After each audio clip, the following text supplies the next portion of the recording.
Looking at the Christmas lights twinkling on my perfectly decorated mantel, I thought I had everything figured out. My sister Sandra and her husband Brian had been living in my guest house for almost 2 years now, and honestly, it felt good to be the one who could help. The successful career, the beautiful home in suburban Denver, the financial stability, this was what family was for, right? To lift each other up when life knocked you down. "Rebecca, you're such a lifesaver," Sandra had said that cold February morning when they first moved in, their belongings crammed into the back of a U-Haul. Brian had just lost his job at the manufacturing plant, and with their lease ending, they were facing the very real possibility of homelessness. "Just until we get back on our feet. 6 months, tops." That was 22 months ago. The guest house had become their permanent residence, complete with the furniture I'd bought to make them comfortable. High-end everything, because if they were going to stay, they might as well be comfortable. The 65-inch smart TV, the memory foam mattresses, even the espresso machine that cost more than some people's rent. I'd covered their groceries since week 3 when Brian sheepishly mentioned they were running a little short. Their car insurance after month 2. The utilities were never even a question. They were just folded into my monthly bills like a natural extension of my own life. Mom always praised me for being the responsible one. Dad would beam with pride when he talked about his daughter who really made something of herself. And Sandra? She'd hug me tight and whisper, "Thank you," with tears in her eyes, making me feel like the hero of our little family story. But somewhere around month 18, something shifted. The thank yous became less frequent. Sandra started hosting family dinners at my house, introducing herself to my neighbors as if she were the homeowner. "Oh, this is our place," she'd say with a casual wave, while I stood there holding groceries I'd bought for the meal she'd planned without asking me. When I gently brought it up, she'd tilt her head with that concerned sister expression. "Rebecca, honey, you work so hard. I'm just trying to take some pressure off you. You should be grateful we're here keeping your house alive while you're always at the office." The word grateful stuck in my throat like a pill I couldn't swallow. Brian had perfected the art of avoiding eye contact whenever money came up. He'd developed this habit of suddenly remembering urgent phone calls or bathroom breaks whenever someone mentioned jobs, interviews, or that novel concept called rent. When pressed, he'd launch into elaborate explanations about the job market, how his skills were overqualified for available positions, how they were being strategic about their next move. Strategic. That's what 22 months of free housing was called now. The family gatherings started feeling different too. Sandra would light the candles at my dining table like she was the hostess. She'd direct seating arrangements and discuss household decisions as if she were the co-owner rather than the guest. Mom and Dad never said anything. They seemed to enjoy having their children together and getting along so well. "You're so lucky to have us here," Sandra announced one evening in November, slicing into the prime rib I'd bought for Sunday dinner. "Houses need people in them, you know. All that empty space would be so sad for a single woman." A single woman. In my own home. I forced a smile and poured more wine, swallowing the bitter taste of words I couldn't quite form yet. The breaking point came during what I thought was an innocent family conversation about Christmas plans. We were sitting in my living room, Sandra curled up on my couch like she owned it, Brian sprawled in my father's favorite armchair, and my parents on the love seat I'd bought specifically for their visits. "So, Christmas in Hawaii this year," Mom announced with genuine excitement. Sandra found this amazing resort package, and with the family discount, it's actually quite reasonable. I blinked. "Christmas in Hawaii?" "The Maui Grand Resort," Sandra chimed in, scrolling through her phone.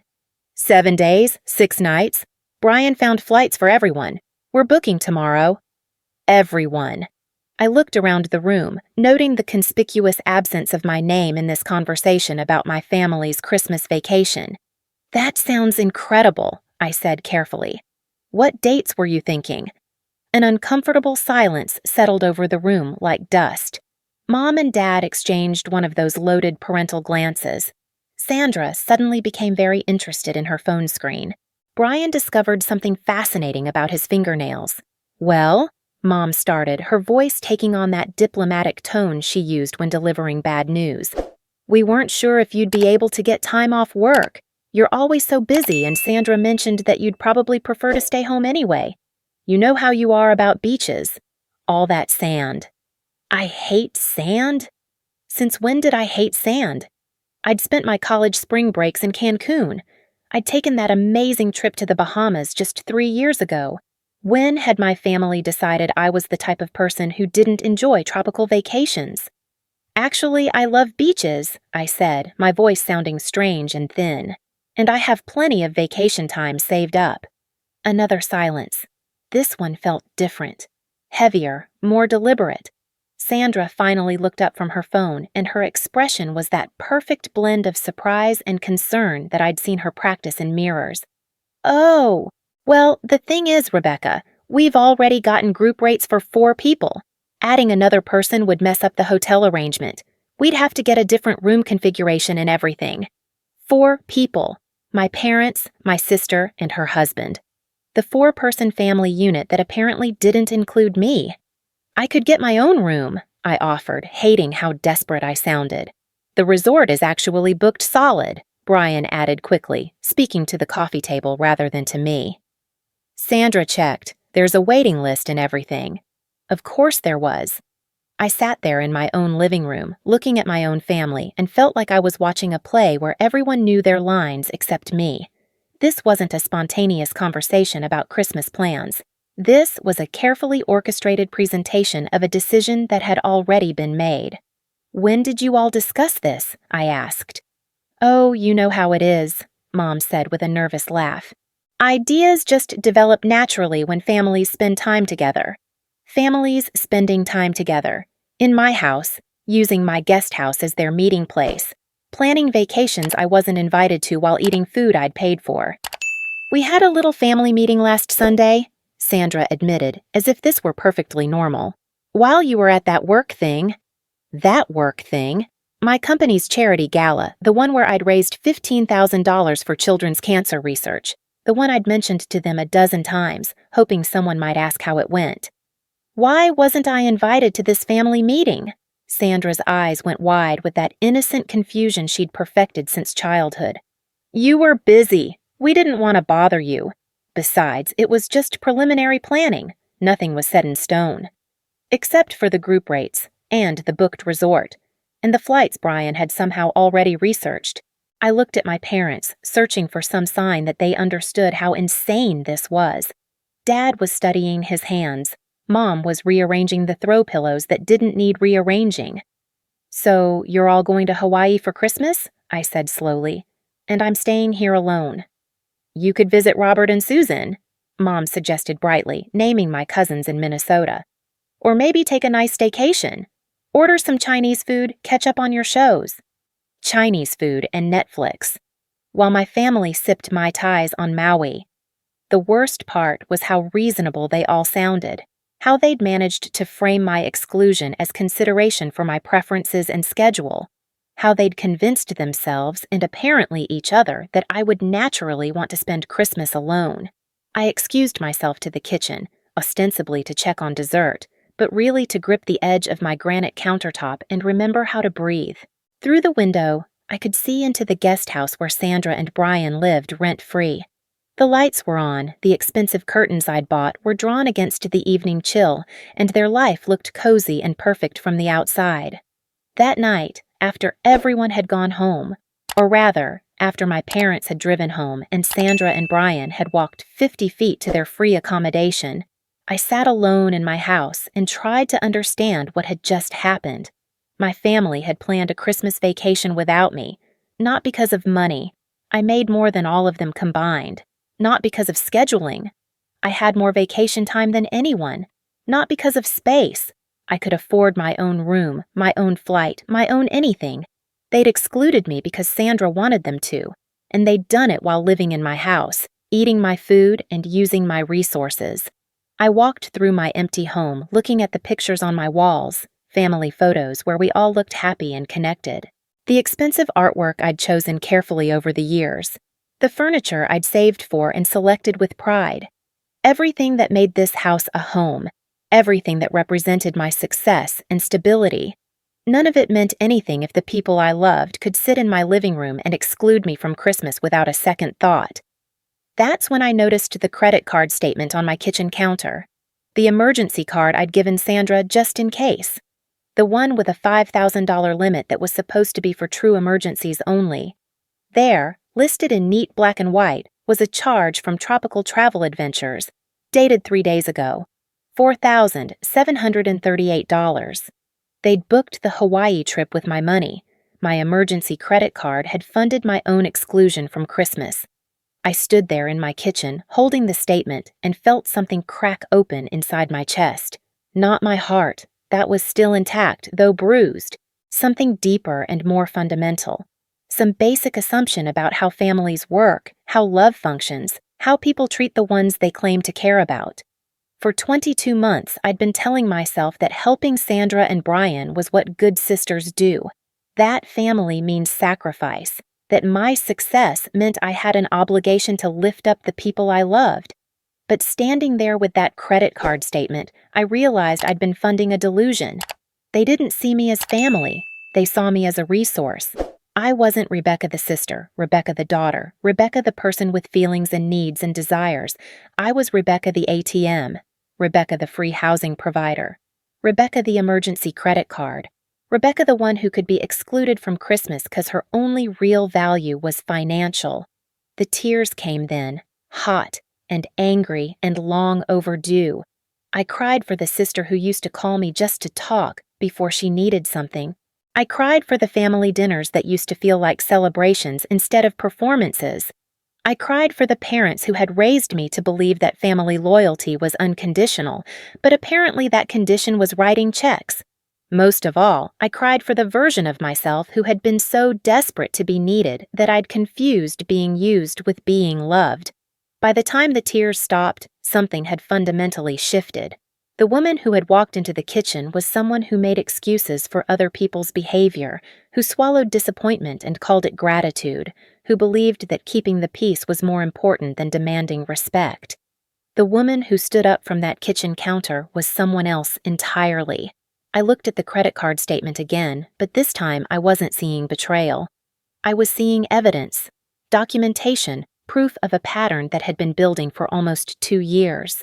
I pulled out my phone and started scrolling through my banking app, my credit card statements, my utility bills, every grocery receipt I'd saved, every insurance payment I'd covered, every utility bill that had doubled since Sandra and Brian moved in. The numbers were staggering. $27,000 in groceries, $18,000 in utilities, $12,000 in insurance payments, $6,000 in random emergency expenses that somehow always arose just before paydays. $63,000. That's what it had cost me to fund my own emotional neglect. I set the phone down and walked to my home office, pulling out the legal documents from when Sandra and Brian had first moved in. I'd insisted on a simple rental agreement, just to protect everyone involved. 30 days notice for termination of tenancy. Standard stuff. My hands were steady as I opened my laptop and began typing. This wasn't about revenge. This wasn't about punishment or cruelty or spite. This was about remembering what I was worth. And I was worth more than a Chinese takeout Christmas while the people I'd supported for 2 years sipped cocktails on a beach I'd accidentally paid for. The next morning, I woke up with a clarity I hadn't felt in months. That fog of confusion and self-doubt that had been clouding my judgment was gone, replaced by something sharp and focused. I made coffee in my quiet kitchen and sat down with my laptop not to work, but to research. I started with simple Google searches. Family financial abuse, adult children taking advantage of parents, setting boundaries with entitled relatives. What I found made my stomach turn and my heart race in equal measure. Page after page of stories that could have been written about my own life. Forums full of people asking the same questions I'd been afraid to voice. Am I being too generous? Is this normal family behavior? How do I know if I'm being used? The answer was always the same. Normal families don't exclude benefactors from major events. Healthy relationships don't involve taking financial support for granted while providing emotional crumbs in return. Love doesn't look like funding your own isolation. I found myself on a website about narcissistic family dynamics, reading about something called the golden child and the scapegoat. The golden child, Sandra, could do no wrong in our parents' eyes. She was the one they worried about, protected, made excuses for. The scapegoat, me, was expected to be endlessly understanding, perpetually supportive, chronically responsible for everyone else's well-being while having their own needs consistently overlooked. Financial abuse within families, I read aloud to my empty kitchen, often goes unrecognized because it's disguised as temporary help or family obligation. The victim is made to feel selfish for questioning the arrangement. Selfish. How many times had I swallowed that word when it tried to escape my lips? How many times had I talked myself out of reasonable requests because I didn't want to seem selfish? My phone buzzed with a text from Sandra. "Thanks again for everything, sis. Can't wait for Hawaii." The casual cruelty of it took my breath away. She was thanking me for everything while literally using my money to fund a vacation I wasn't invited to. The emoji felt like salt in an open wound. I screenshot the message and saved it to a new folder on my phone. Evidence. By noon, I had compiled a comprehensive financial breakdown of the past 22 months. Every expense, every temporary loan that had never been repaid, every time I'd covered something just this once that had somehow became permanent. The total was even higher than my initial calculation, $71,412. More than my car was worth. More than some people's annual salaries. Enough for a down payment on a house. Ironically, the house Sandra and Brian should have been saving for instead of living in mine. I called my best friend Nora, who'd been gently questioning my living arrangement for months. "Becca, I've been waiting for this call for 2 years, she said after I'd explained everything. "Do you remember what you said to me when David was bleeding me dry financially?" I did remember. David, her ex-boyfriend, who'd lived with her for 18 months without contributing a dime while she worked 2 jobs to support them both. I'd been furious on her behalf, utterly clear about what she needed to do.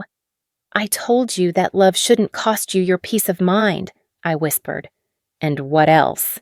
"That anyone who truly loves you would never let you struggle to support them." Bingo. Your own wisdom, honey. Time to take your own advice. After we hung up, I sat in my office and stared at the rental agreement. 30 days notice. Legal and straightforward. No room for negotiation or emotional manipulation. But I wasn't ready to move yet, not without understanding exactly what I was dealing with. I needed to see how deep this rabbit hole went. That evening, I did something I'd never done before. I acted like a guest in my own home. When Sandra started preparing dinner in my kitchen, using my groceries, my cookware, directing the evening like she was the hostess, I sat at my dining room table and watched.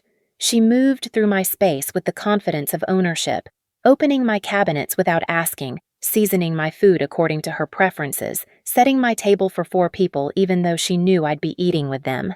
When my parents arrived, she greeted them at my front door like she lived there, which I supposed she did. "Rebecca, can you grab the wine from the cellar?" she called out, not even looking in my direction. I stayed seated. "Which wine would you like?" She turned, looking mildly annoyed. "The Pinot Noir, the good one."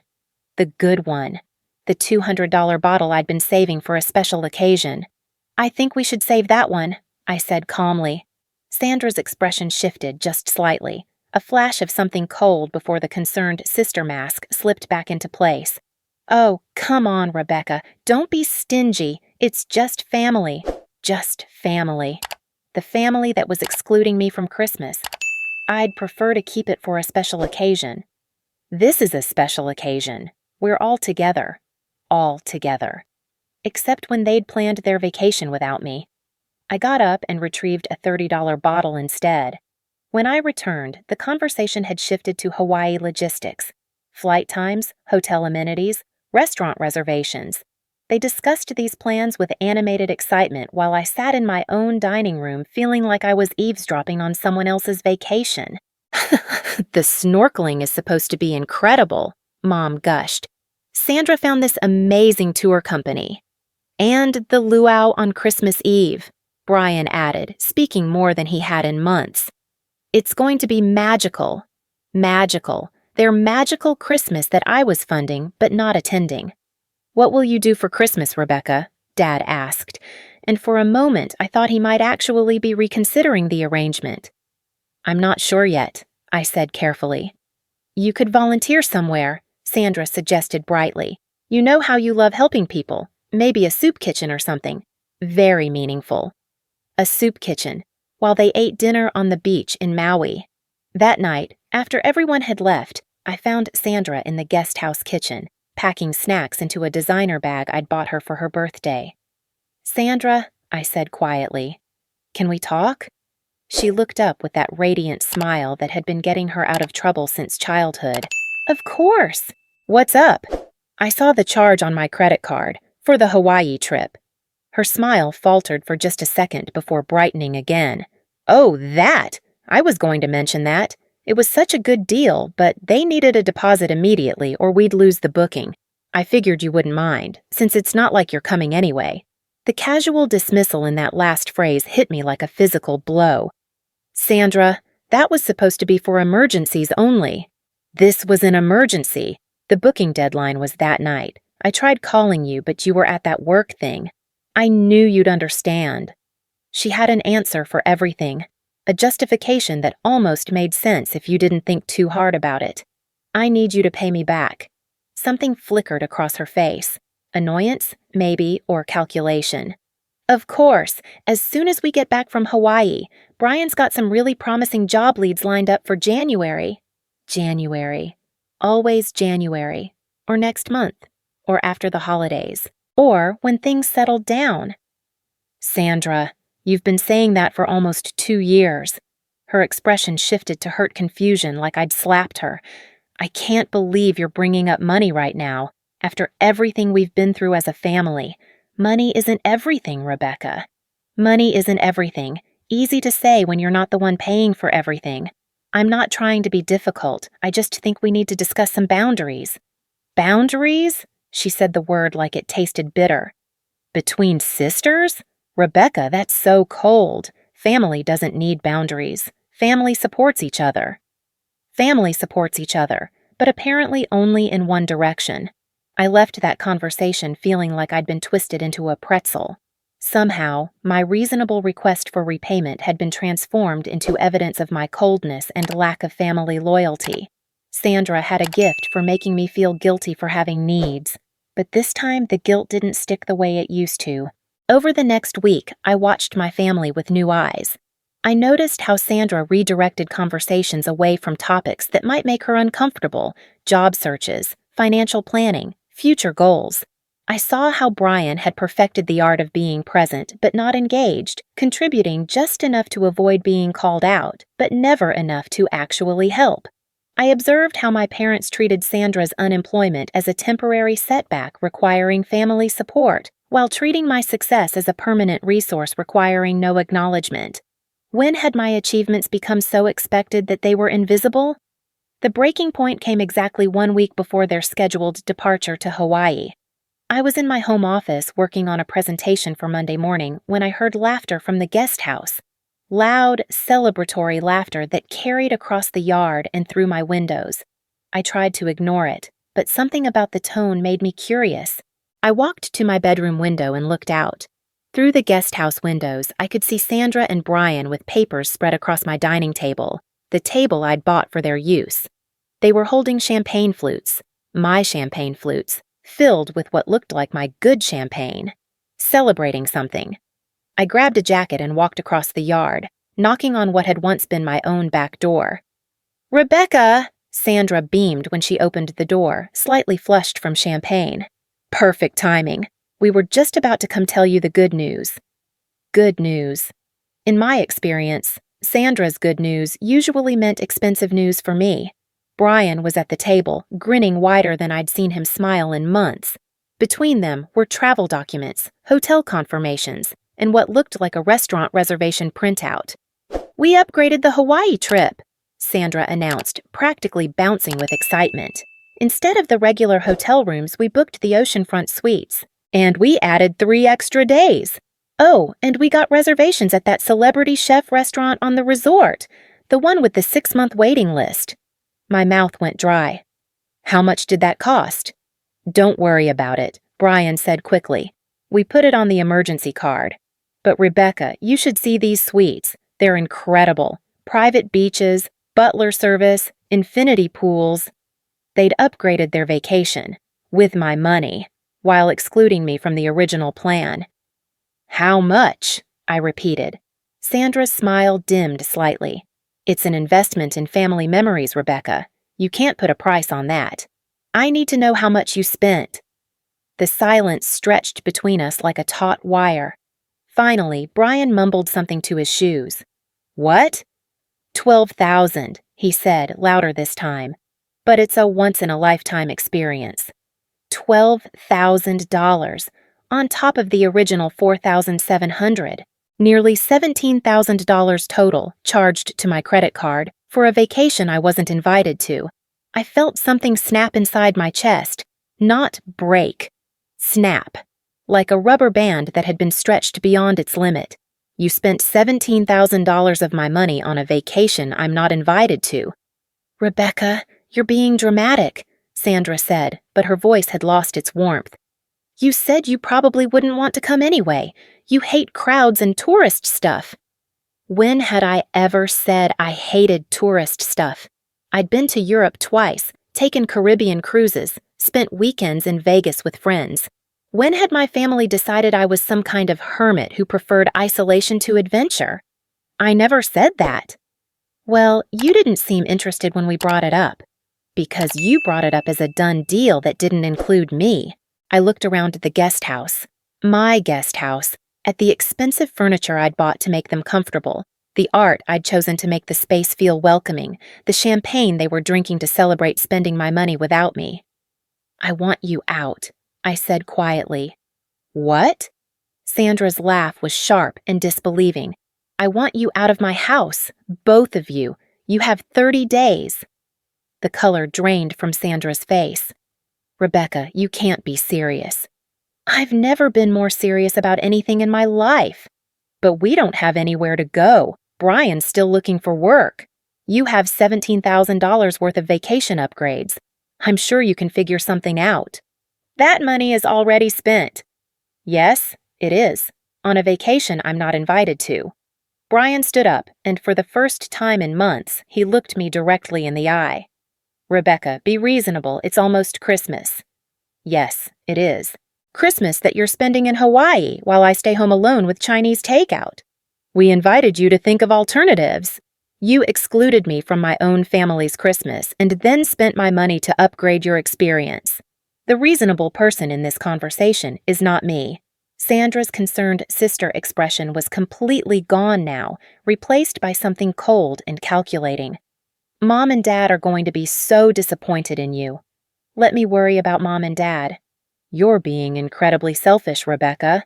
There it was, the word that had controlled me for 2 years.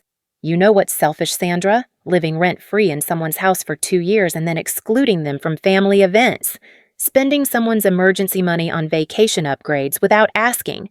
Taking and taking and taking while giving nothing back except criticism. We've given you plenty, Sandra snapped. We've kept you company. We've made this house feel like a home instead of some sad single woman's shrine to herself. The mask was completely off now.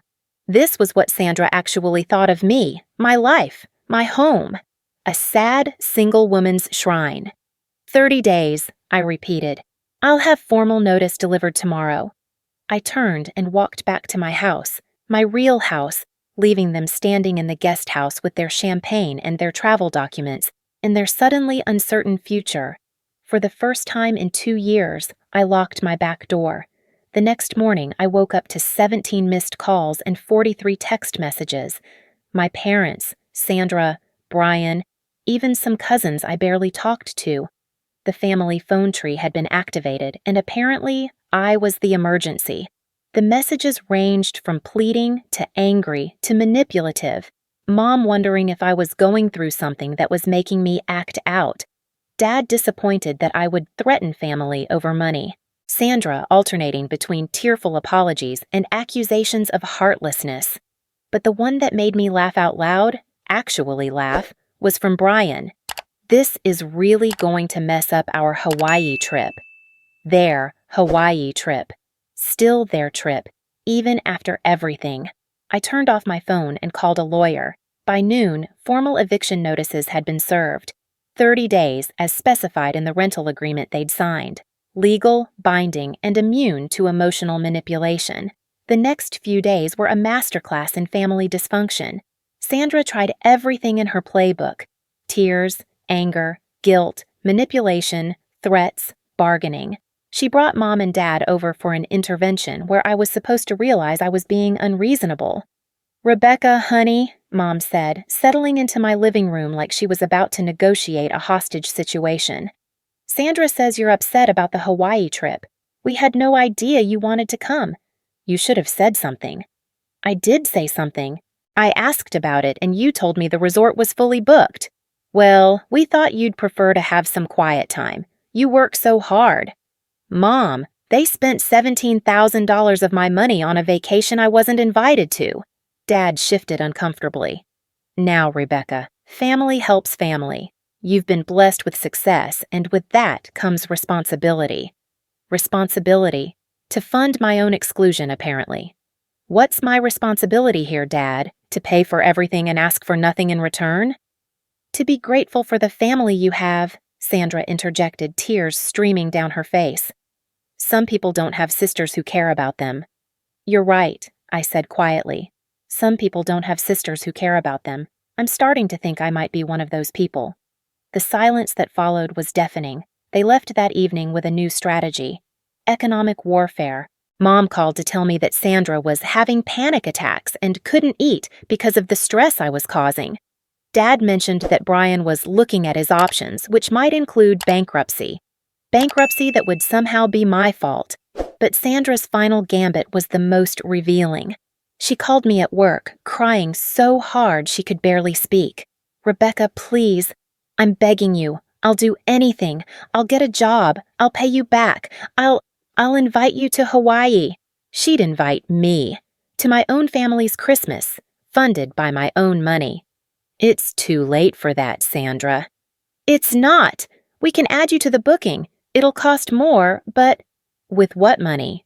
Silence.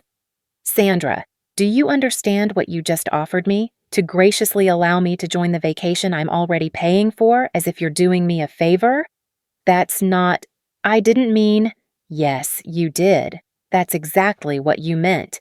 You see me as a resource, not a person. You see my money as your money, and my home as your home, and my family as your family that you can grant me access to if I behave properly." "Rebecca, that's not fair." "You're right. It's not fair. It's not fair that I've spent 2 years funding my own emotional neglect. It's not fair that I've worked my ass off to build a life that you've colonized without permission. It's not fair that I'm having to choose between my family and my self-respect. You don't have to choose. Just let us stay and we'll figure everything out." "No, Sandra, you'll figure it out anyway. Just not in my house with my money at my expense." I hung up and turned off my phone. That night, I sat in my quiet house and felt something I hadn't experienced in years. Peace. Not the forced, artificial peace of avoiding conflict, but real peace. The peace that comes from finally standing up for yourself. Christmas morning arrived gray and cold. I woke up in my own bed, in my own house, with no one to cook for, no one to clean up after, no one to financially support. Sandra and Brian had left for the airport the night before. Their Hawaii vacation, my Hawaii vacation, was happening without me, just as planned. But this time it didn't feel like exclusion. It felt like freedom. I made coffee in my quiet kitchen and opened my laptop. Not to work, but to look at travel websites, because I'd just saved $17,000 on a vacation I never wanted to take with people who didn't want me there anyway. By afternoon, I'd booked my own trip. New Zealand, January through February. 2 months of hiking and adventure and discovering what I actually enjoyed when I wasn't too busy funding other people's lives. My phone buzzed with a text from an unknown number. One of those tourist group photos. Sandra, Brian, Mom, and Dad on a beach in Maui, holding colorful drinks and smiling at the camera. Below the photo, "Missing you. Wish you were here." I looked at the photo for a long time. They looked happy. Genuinely uncomplicated happy in a way they never looked when they were around me. Maybe because when they were around me, they had to maintain the fiction that I was family instead of just a funding source. I deleted the message and blocked the number. Then I opened my laptop and started planning the adventure of a lifetime. My own adventure, funded by my own money, shared with people who actually wanted me there. For the first time in 2 years, Christmas felt like a celebration instead of an obligation, and I was finally ready to celebrate.